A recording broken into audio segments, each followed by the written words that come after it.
દુનિયાનો સૌથી મોટો રોગ શું કહેશે લોકો?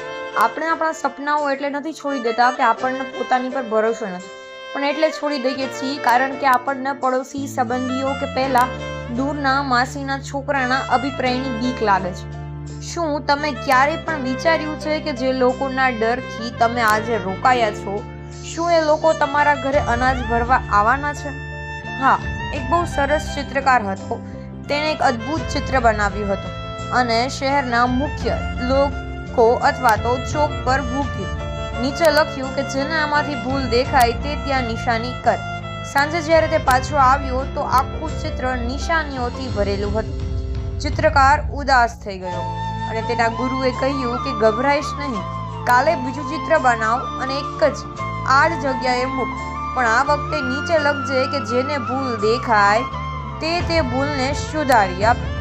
સાંજે જ્યારે તે ગયો તો ચિત્ર પર એક જ નિશાની, એક પણ નિશાની ન હતી.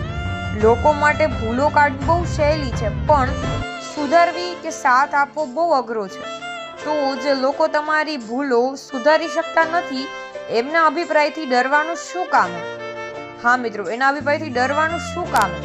જ્યારે તમે સફળ થશો ને ત્યારે આ જ લોકો કહેશે કે અમને તો ખબર જ હતી કે આ કંઈક મોટું કરશે. અને જો તમે નિષ્ફળ જશો તો એ જ લોકો કહેશે કે અમે તો પહેલા જ ના પાડી હતી. હા, અમે તો પહેલા જ ના પાડી હતી.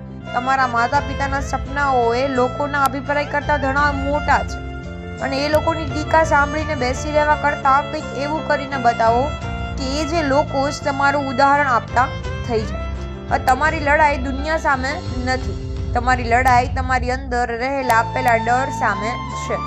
યાદ રાખજો, તમે બધાને ખુશ નથી કરી શકવાના, એટલે બીજાને ખુશ કરવાના પ્રયત્નો છોડો અને પોતાની જાતને સાબિત કરવાનો સમય લગાડો. આજે તમારો દિવસ છે, આજે જ જાગી જાઓ અને તમારી જિંદગીમાં પણ કંઈક એવું છે કે જે તમને હંમેશા રોકે છે તો કમેન્ટમાં જણાવો. અને હા, જો વિડીયો કોઈ એક વ્યક્તિને પણ હિંમત વધારી શકે તો જરૂરથી શેર કરજો. અને મિત્રો, સબસ્ક્રાઇબ કરવાનું ભૂલતા નહીં. સૌને મારા હર હર મહાદેવ.